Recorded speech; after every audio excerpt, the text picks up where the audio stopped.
Welcome to the Civic Pulse with David Bonnier and Brian Brady. We are really excited today. We have an amazing guest, Lana Pollack. Lana has spent the past 5 decades in public service as a teacher, a political organizer, a school board trustee, state senator, environmental leader, and a diplomat. In all those roles, she earned a reputation for speaking truth to power. When Lana was elected to the Michigan State Senate in 1982, she was only the 4th woman elected to that body since the state was founded.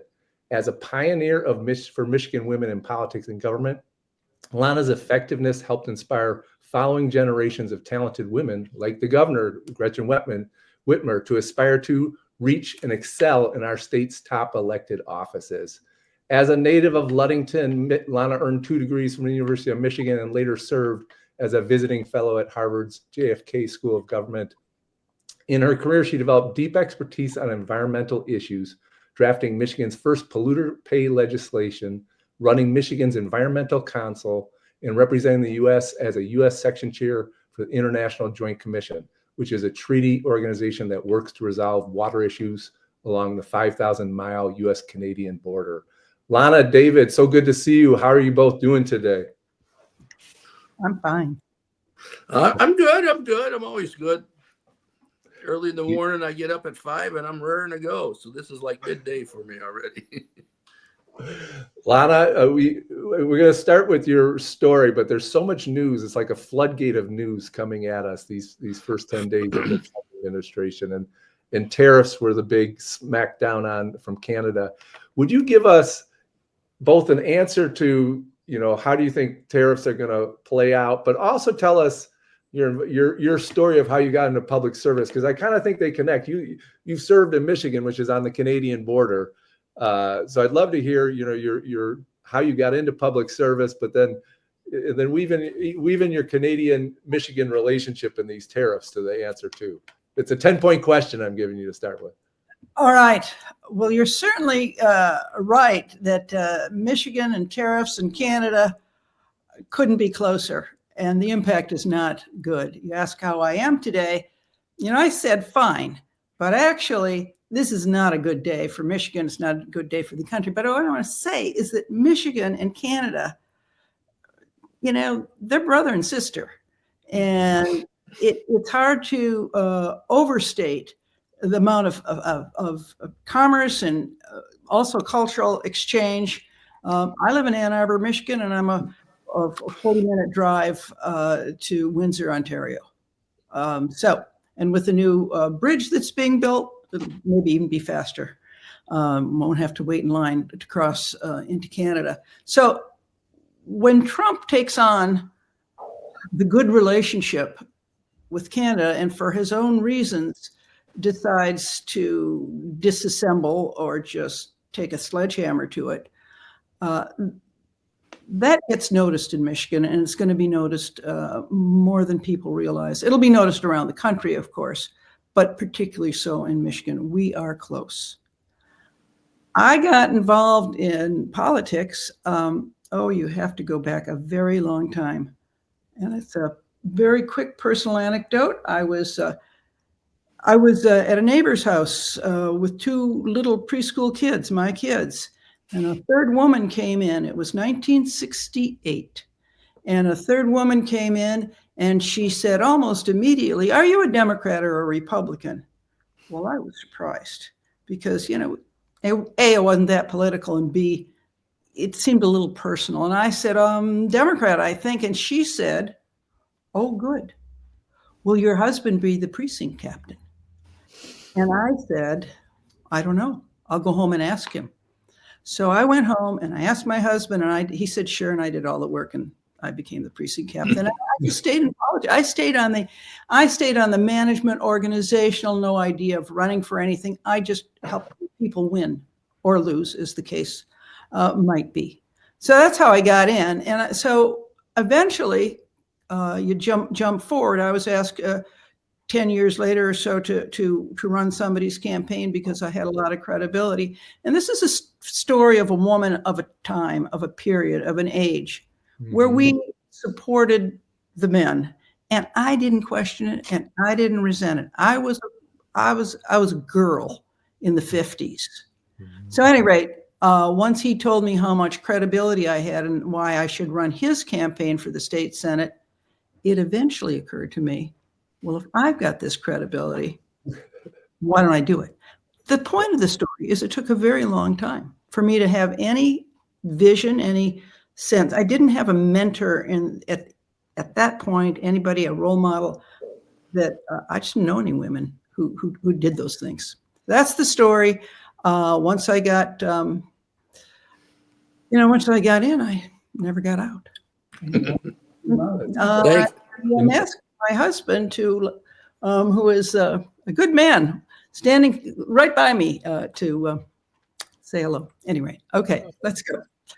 And you served 12 years. It seems like you were ahead of your time on environmental issues, Lana. So tell us a little bit about some of your accomplishments, 12 years as a state senator, and some of the things you're most proud of in terms of your legislative record. I did work hard on the environment, also women, children, education. It's, there's a lot to be done. Yeah. In the first couple of weeks of my office, somebody who I admired said to me, Lana, you should pick a major issue and carve out time and keep on looking at it. I'm curious what Dave says on this as a much more experienced office holder. And he said, if not, you'll get to the end of 4 years and you will have been very busy responding to constituents and putting out fires. And the issue we chose, because I chose it with that guy, his name was Bob Alexander, now deceased, but the issue we chose was polluter pay. Why should the public, live with the consequences of the pollution? And often the public living with it most directly are poor people, Black people, old city people. And why should people have to live with it? But why should people have to pay for it in their taxes? And I'll just say this. We worked 7 years. We passed it. And when I had left the Senate and there was a new governor, John Engler, a Republican, they repealed it. And good people in the Michigan legislature have been trying to put that forward again for all these years. Only last year 2 years ago, did we get the majority back of both houses and the Senate. And we can talk about that. But it's been hard and we still don't have it back. And I think one of the things that we're going to have to focus on is hanging on to what has been accomplished while there's forces that are trying to pull it down. This show has become a lot about how do we win again in 2026 and 2028 and rebuild the Democratic Party, and love to get your thoughts on that and just who is leading. David, you got to chime in on this. Just a regular Joe Democrat, it doesn't seem like anybody's leading this party. And then I'm reading today in the Washington Post, the new study, I think it was Bill Galston and others, saying that the Republican Party membership is finally, that the data is even worse than we realize. Yeah. Declining Democratic affiliation and 31% of Americans having a positive view of the Democratic Party. I mean, we're in bad shape and we seem to be leaderless. And so, right. Lana and David, fix it on this show, will you? I'm going to listen to Dave. He's the guy. Well, yeah, we can talk about that because it's an important issue and it's very timely. It's past time, actually. I was reading today an op-ed in the Washington Post earlier this morning, and they quoted this woman who has finished this book called Lost Children's Archive, and she said something to this effect: the present has become too overwhelming, so the future has become unimaginable. And without a future, time only feels like an accumulation. I kind of feel that's where we are actually right now. There's a lot of people who aren't willing to jump into the fray they want to process everything and get it, well, there's a time for that, but there's a time for also standing up and being heard. And I think we have months past the election, and we're in need of more voices. And I'm glad you raised the issue of Pritzker, your governor in Illinois, because he has been a strong voice, but there aren't very many like him. Mhm. Too many people sitting back. I haven't actually heard very much from our candidate, although I thought she was a great candidate for president. And she has been quiet as well as well, anyway, I think we need more people speaking up, and we need our governor to speak up more. She's been kind of absent since the election as well. I think Michigan, Gretchen Whitmer. She's really done a pretty good job as governor of the state. I admire her for the work that she's done. Her and the AG Nessel and the Secretary of State, together they provided a real leadership for us through these years. But now's not the time to go silent or to try to court Trump and his friends. That's not going to get you anywhere. It never has. It's not going to get you anywhere now. We need to have strong voices out there, and so we will see. It's going to happen, but we can't wait, because waiting is just going to get and cement them more firmly into what they believe, and then it's going to be harder to extricate yourself from that cement. And we're making big decisions now, for instance, on who's going to be in their government, who's going to run their government, who's going to have these cabinet positions, and what are we going to do about the tariff issue that Lana just addressed as well, which will have devastating effects on Michigan in particular, because we do so much trade, and particularly in autos, but other areas as well. So anyway, Lana, would you agree with this assessment? Yeah, I think I'd make a couple of points. One is that even though apparently the Post said there's only 31% of the population that identifies as Democrats. I don't know what do they give to the Republicans? 35, and it did, so actually a higher. It's higher. It's not that much higher. It's like a third and a third, and then another third that don't know where they are. The other data point that was scary was the voter registration rolls have balanced out, where the Dems always had this, and now they balanced out. Okay. I don't want to be a Pollyanna. I'm not a Pollyanna because I'm terrified. I think I'm on the ship of state that's sinking, but not right away, and it's not too late to save it. I remind people in Michigan, and I would remind our governor of this, that while there were half the voters who voted for Trump, there were half the voters who didn't. In fact, more than half the voters with the little incidental parties. There are more than half of the people who did not vote for Trump, and it was a hard year with answers that we would have done better with if President Biden had realized his victories and his all of his amazing achievements and stepped out and had a real contest. Mm-hmm. But I think that Harris did an excellent job given what she had to work with at the last minute, which was including she really couldn't criticize the administration of which she was an important part, and the public was in no mood to forgive whatever they felt pain they were feeling. So I want to say we're not in that bad shape. The country's in bad shape, mm-hmm. but the public is there for us to talk to, as David has said. I try and make a point of talking to everybody I meet, like the cashiers at the drugstore, and I take my dry cleaning in occasionally.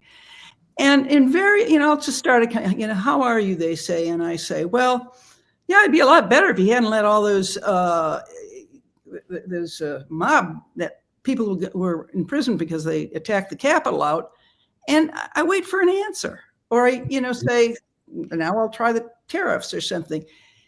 And I'm often having these brief conversations with people on low-wage jobs.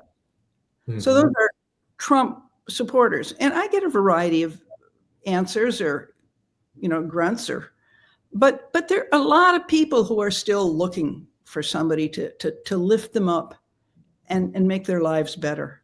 And I don't think that Trump is going to do that. I mean, he that's not his way, because he doesn't give a damn. Mm-hmm. And because he has ADHD, he's short-term attention, but he's brilliant at distracting let's buy Greenland or the Panama Canal. So I think we have a lot to work with, which gets back and circles back to people should not be shy, and they should not be saying, oh, I'm going to get along with him because I can work across the aisle. Yeah, you can work across the aisle, but you have to have something else to say too. You have to say that our ship of state is got a guy at the helm who's steering it right for the rocks.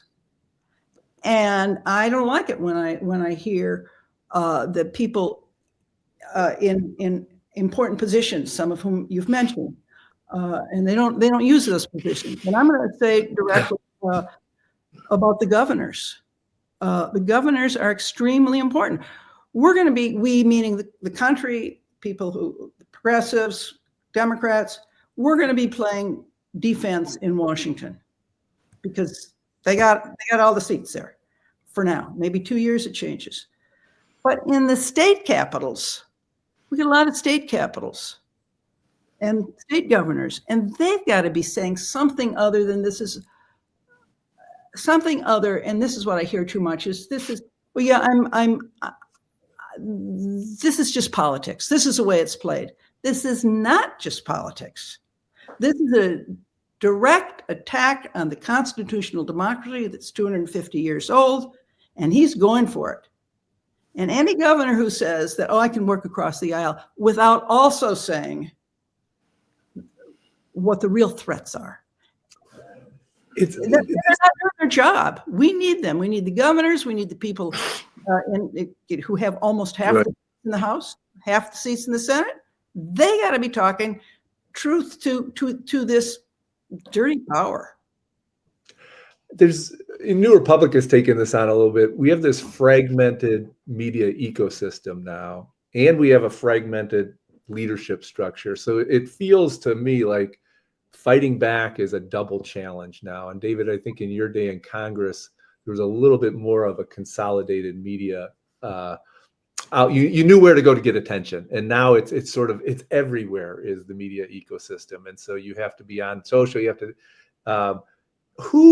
I'm probably more of a Twitter person than you, David. But I don't see our party, too many people being that savvy, except for the AOCs of the world and Pete Buttigieg is about really being out in those spaces. Who are in the governors? It's J.B. Pritzker is interesting because he has a few $1 billion, plus he's in a pretty deep blue state. And so you see him positioning and Newsom positioning for president, I think, and being more aggressive. But who gives you hope is the question that can break through those dual challenges of a fragmented party and a fragmented media ecosystem to really start to land punches. Who can truly land punches in opposition?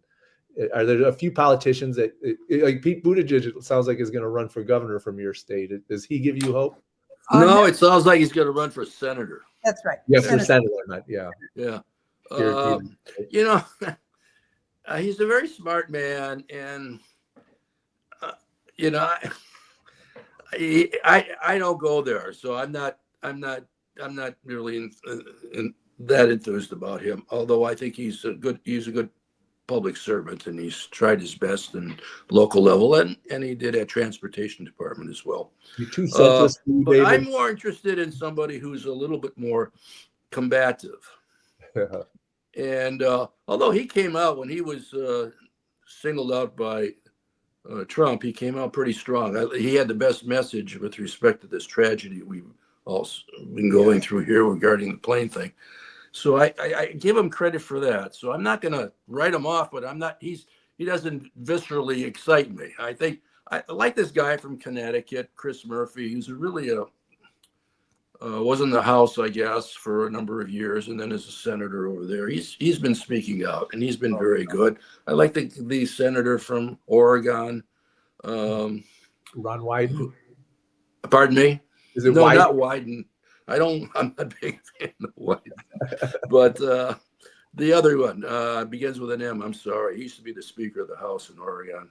Merkley, yeah. Merkley, yeah. He's I think he's a really fine person and strong person, and you can depend on his voice. It may be somebody that's not in politics. I mean, it might be somebody who's comes out of an NGO world or a business world or something like that. We had to keep our minds open about who, or it could be Who's somebody making a big splash is Mark Cuban online. I don't know, you guys aren't online a lot, but Cuban has a huge following. Yeah, he does have a big following. I'm not excited about him either.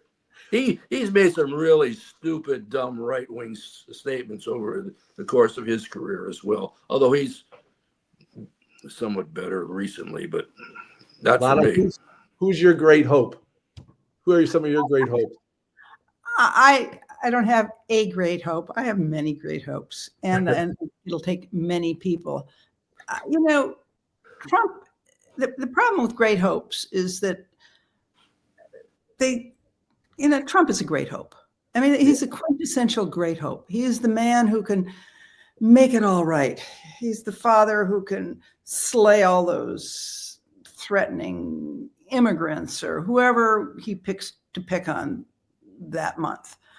So what I want is for people. I want the person who behind the counter at the drugstore and I want the school board person. And I really, okay, let me go back to this too.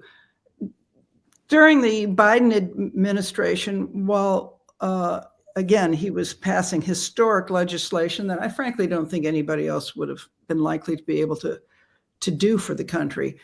But he was getting old and we were getting worried, the larger we, for good reason, And people said, but who do we have to replace him? I said, that's the point of a primary. That's the point of a contest. That's the point of democracy. They all get up there if they want to, and they give it their best, and the public decides. So we need a lot of people, and Pete Buttigieg is one of them. In Michigan, he's not my candidate, and he hasn't started out, but but he would be a good senator. But we need good senators in 50 states. Yeah. And we need people speaking out at every level. And we need used to say about Bernie Sanders, you wouldn't want a whole Congress full of them, but a few of them are really important. Definitely. No question. That's true of the people who sit in the middle. If they don't just sit there, if they're in the middle and they're hardworking and they're working across the aisle and they're making compromises, if they're working instead of sliding or writing. And so, I mean. But you have to have people, Lana, I agree with you, but we have to have people like Bernie, who is not one of my favorite people either, for a lot of other reasons. I don't have any favorite people today. This is Groundhog. You woke up cranky. I thought I woke up pretty well, but all this conversation has gotten me, sliding me toward being a negative person today. But anyway, I was for Elizabeth Warren the time she ran. We worked hard for her. We were both there. Yeah, and I like that kind of person who is strong, who speaks out, is not afraid of taking on issues, and knows how to work with government and makes good, decent political decisions. Biden made terrible political decisions. I mean, I won't get into the things that I dislike about his decision-making process, but the thing that you alluded to earlier was right on track. And when you said this about Kamala Harris, there should have been an agreement between President Biden and his vice president that she could disassociate herself from him, okay, on certain issues. So she didn't look so tied in. It was an obvious political thing to do. He was selfish. He was selfish when he decided to stay for another term. He was selfish in getting out. Finally did. He got a lot of kudos for that, but I'm not going to give him any kudos. That should have been done when you said, Lana, that that we needed a primary. If we're going to have a primary, he needed to get out in January at the latest, or in February. Yeah, you know, not in July. I agree. Can I add to the crankiness? Yeah, be cranky with me. I'm upset that Ben Wickler from Wisconsin did not win the DNC chair race. And I'm sure Ken Martin is a fine person and has earned it in many ways. But Wickler, for people like me, was speaking the language of fighting and organizing in every state, in every medium, in every place, and just seemed like he had his fists up and he'd been winning in a closer purple state than Minnesota is. And in some ways, Wisconsin is where the country was 8 years ago, with Republicans controlling all the levers of party and gerrymandering, and they kind of turned it around in Wisconsin. So I think a lot of the rank and file progressives like me are just like, this party doesn't get it. We want Wickler. We wanted a true brawler out there. Well, there's a division on that. A lot of people think that real progressives that are out there were better off with Martin because that's where he comes out of that world, and he got most of the progressive votes to get elected. I'm not speaking against the Wisconsin person, the state party chair, or former state party chair, because I thought good things about him as well. But the establishment, which I think is a problem in the party, went with Winkler, and Martin had all the people who were on the outside. Oh, well, what we haven't used is the M word here, which is money. I mean, all parties, and I mean small p as well as the big political parties, are.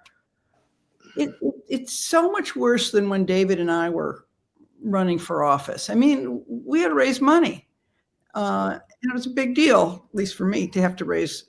And I lost the primary because I got outspent 2.5 times to 1. And besides that, the old boys were all against me. But other than that, I would have done well. My point is money, money, money, money, money. And it's true of the people. I'm looking at the state capital of Michigan because that's what I know best. Is that we've got the League of Conservation Voters, which is a fabulously effective grassroots organization.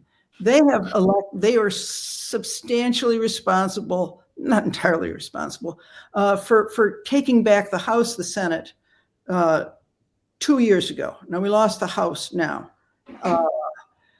not by a lot, but the point is it's because they were on the ground. But they're in competition on the money side with DTE, Detroit Edison, the big energy companies.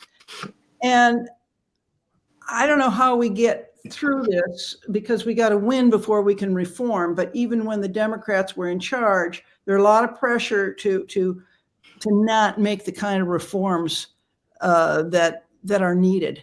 So let me circle back to, I use the LCV, League of Conservation Voters nationally, as one. There are other great organizations. Some of are focused on poverty or immigration or any number of important issues.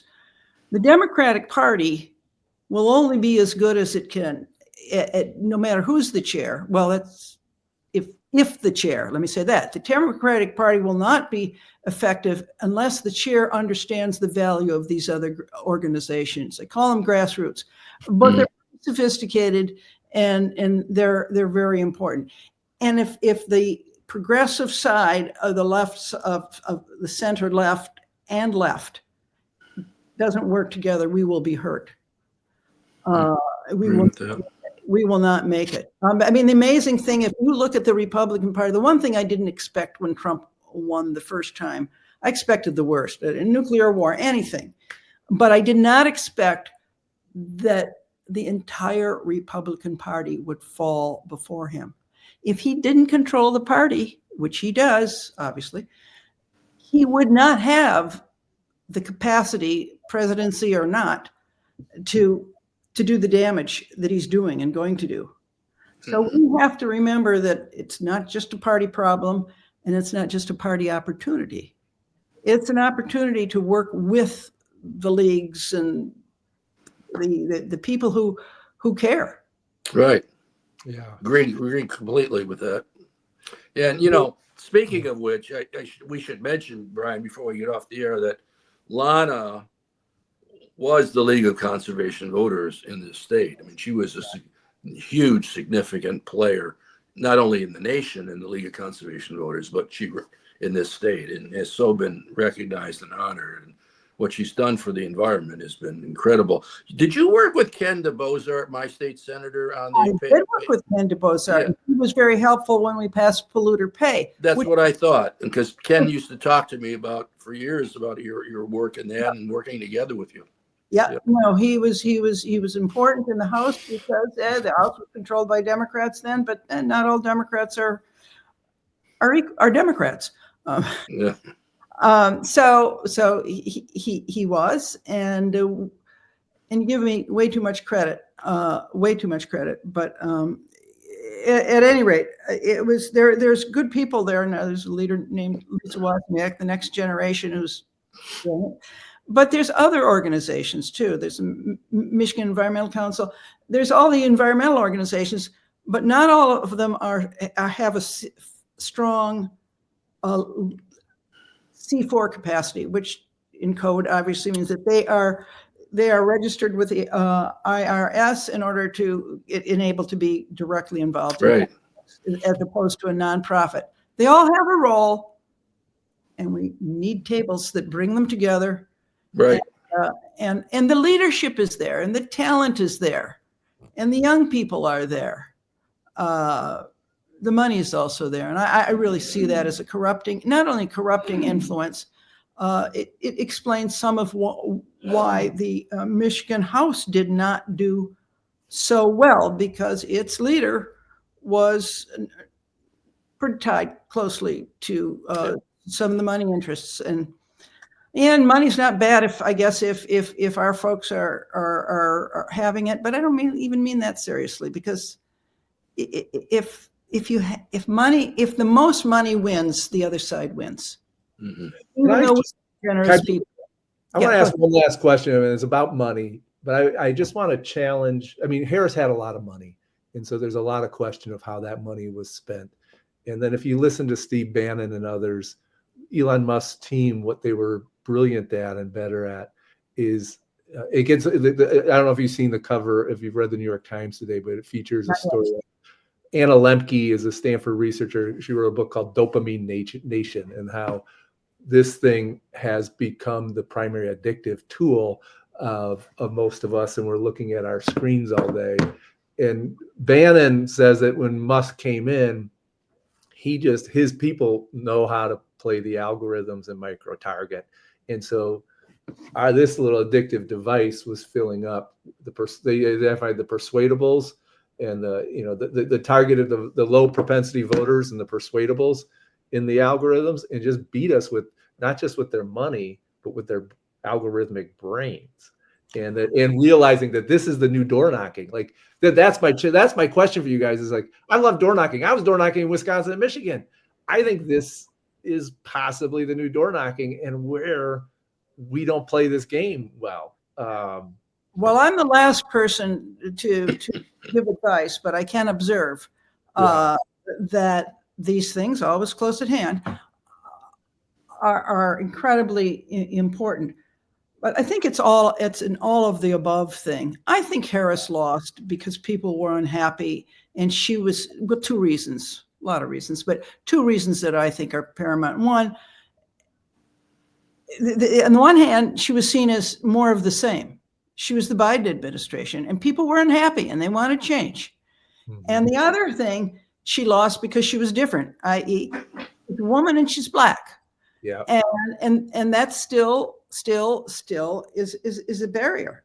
Breaks my heart, but it's true. It's an extra hard step to lift yourself up on. I think Chris Hayes has of MSNBC has a new book out that is also very good and not well aligned with the book that you've just referenced, which is to say, the hardest thing to get is people's attention. Yes. And the people who get the attention can capture the attention of the public, of the voter, are going to win. And how do you do that? Well, I think it's obviously some of what you've just said, but other things too. There's an older population, an older voter that may not be quite so bound up in what the younger voter is. Yeah. But Elon Musk is a grave danger to our country, and I'm worried. Looks like David's internet jumped on us, Lana. So we're going to have to hopefully he'll pop back into the, but we might have to finish this interview without him.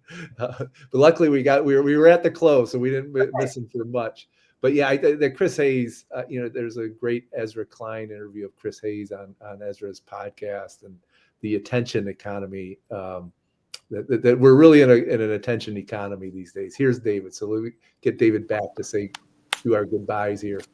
Hi, David. We don't see you, but we know you're with us. Can you hear us? Hello. Oh, there you are. You're back. You jumped off. Voice on here. We were closing up.